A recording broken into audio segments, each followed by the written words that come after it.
जनाब सदर, पेश करदा करारदाद हम आजाद हैं। हमसे मुराद पाकिस्तान में जीता जागता सांस लेता एक एक इंसान, और आजाद से मुराद बेखौफ, लेकिन हमारे सरों पर तो हर वक्त खौफ की तलवारें मंडराती हैं। आजाद से मुराद खुद मुख्तार, लेकिन हमारे सियासतदान तो कशकोल थामे अमेरिका के सामने अपनी कौम की हमीयत का सौदा करते हैं। आजाद से मुराद किसी के ताबे ना होना, लेकिन हम तो आज भी उन्हीं जागीरदारों, उन्हीं वडेरों, उन्हीं लुटेरों, उन्हीं जाबिर, उन्हीं जालिम, उन्हीं बेहिस और बेबस हुक्मरानों के ताबे हैं।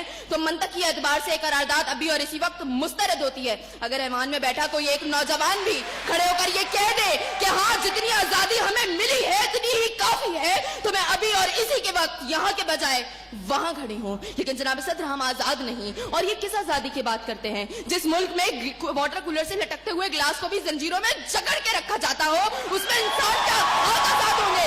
जनाब सदर, हम आजाद नहीं है। जनाब सदर, असल में मवाफकत में आने वाली मुकर्ररा खुद को डिज्नीलैंड की प्रिंसेस समझती हैं, क्योंकि ये जो कहानी हमें सुनाती रही वो पाकिस्तान को हमने कभी देखा ही नहीं। जनाब सदर, जिस मुल्क के सियासतदानों की तरक्की का आलम ये हो कि उनकी दौलतों में दिन दुगनी और रात चुगनी होती हो, और तरक्की का दारोमदार ये हो, तो फिर मैं कैसे कहूँ कि हम आजाद हैं? जिन मुल्क के सियासतदानों के नाम पनामा लीक्स में लीक होते हो और स्टोर मचने पर फकत अवाम को लैपटॉप स्कीम का लॉलीपॉप दे जाता हो, तो मैं कैसे कहूँ कि हम आजाद हैं?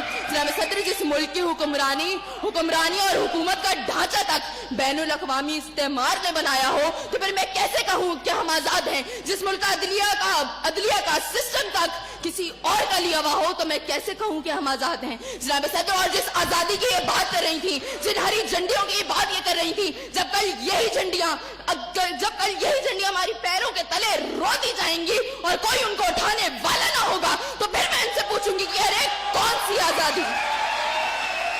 जनाब सदर, हम आजाद नहीं कि जब कश्मीर में हमारे भाइयों को मार मार के उनका भुतस निकाला जा रहा था, तो हम भारतीय मूवी सुल्तान को पाकिस्तान में सबसे मकबूल तरीन फिल्म बनाने में मसरूफ थे। तो मैं कैसे कहूँ कि हम आजाद हैं? जब बॉर्डर के पार हमारे मुसलमान भाइयों को मारा जा रहा था, तो मेरे मुल्क के सियासतदान आम की पेटियां और साड़ियां तोहफे में उनको भेज रहे थे। तो मैं कैसे कहूँ कि हम आजाद हैं? जनाब सदर, और हमारे नौजवानों के लिए, अभी रोड पर मैं देखती भी आई, हमारे नौजवानों के लिए आजादी का मकसद फकत बाइकों के साइलेंसर फाड़ के निकालने तक महदूद है। तो मैं कैसे कहूँ कि हम आजाद हैं? और जनाब सदर, जिस आजादी की ये बात करती है, शायद वो फकत सिर्फ दहशतगर्दों को हासिल है, क्योंकि अब उनका जब जहां जिसको दिल चाहता है मार देते हैं और बड़ी आजादी से आकर मीडिया पर कहते हैं हाँ जिम्मेदारी कबूल। तो जवाब में हमारे सियासतदान फकत मुजम्मत करके नजर आते हैं। अरे कौन सी आजादी जिस देश में हर सिमत बर्बादी के साए हो और मुल्क के हर कोने में जुल्म और जबर के बादल छाए हो? तो मैं कैसे खुद को आजाद कहूँ जहाँ हक को हक कहने में जबान मेरी थर्राती है?